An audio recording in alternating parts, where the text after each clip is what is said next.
గుర్తించేవారు party ఉన్నతి కోసం ఉద్యమి సాధక్ ప్రదాతలుగా మారి పనిచేసేవారే సంపూర్ణ నాయకులుగా ఎదుగుతారని జనసేన అధ్యక్షుడు ఉప ముఖ్యమంత్రి పవన్ కళ్యాణ్ అన్నారు. మహాశివరాత్రి సందర్భంగా ఆ పార్టీ క్రియాశీలక సభ్యత్వ నమోదు కార్యక్రమాన్ని ఆదివారం ఆయన మంగళగిరిలోని పార్టీ కేంద్ర కార్యాలయంలో ప్రారంభించారు. ఈ సందర్భంగా ఆయన తొలి సభ్యత్వం తీసుకున్నారు. కార్యకర్తల బీమా కోసం 2 కోట్ల చెక్కును పార్టీ రాజకీయ వ్యవహారాల కమిటీ చైర్మన్ మంత్రి నాదెళ్ల మనోహర్కి అందజేశారు. ఈ నెల 26 నుంచి రాష్ట్ర వ్యాప్తంగా 5వ విడత క్రియాశీలక సభ్యత్వ నమోదు మొదలవుతుందని పిఠాపురం నియోజకవర్గంలో మాత్రం వారం ముందే చేస్తున్నాం అన్నటువంటి విషయాన్ని ప్రకటించారు. దీర్ఘకాలిక లక్ష్యాలకు ప్రత్యేక నిధి 100 కోట్లతో ఏపీ వెల్త్ ఫండ్ పెట్టుబడికి ప్రైవేట్ సంస్థలకు అవకాశం. దీర్ఘకాలిక ఆర్థిక లక్ష్యాలను దృష్టిలో ఉంచుకుని 100 కోట్లతో ఏపీ వెల్త్ ఫండ్ను ప్రభుత్వం ఏర్పాటు చేసింది. నార్వే, అబుదాబి సావరిన్ నిధుల మాదిరి విధానాన్ని అనుసరించాలని నిర్ణయించింది. ఈ తరహా విధానాన్ని దేశంలో ప్రవేశపెట్టిన మొదటి రాష్ట్రంగా అధికారులు పేర్కొన్నారు.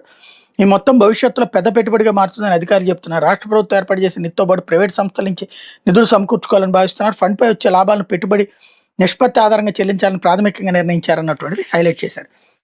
లేకపోతే కలవర పెడుతున్న